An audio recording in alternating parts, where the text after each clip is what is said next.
Elon Musk, the CEO of Tesla, revealed that the company is in discussions with a major automaker to license Tesla's hardware and full self-driving software. While not the most advanced system, Tesla's autopilot offers hands-free driving, with the requirement for the driver to remain alert. Musk acknowledged his history of overpromising with FSD, but remains optimistic that it will surpass human driving capabilities by the end of the year.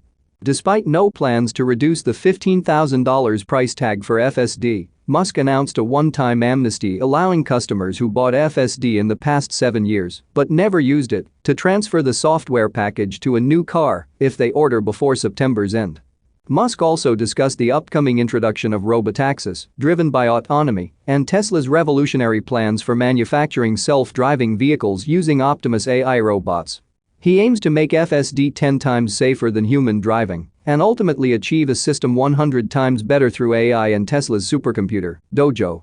On another note, Musk provided an update on the Tesla Cybertruck, produced at the Giga Texas plant, and mentioned combining Neuralink brain implants with robotic limbs to create advanced prosthetics for amputees at an affordable cost.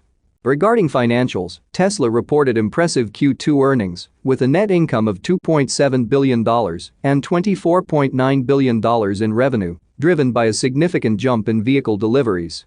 However, gross margins and operating profits declined due to price reductions, and production is expected to decrease temporarily in the third quarter for plant upgrades.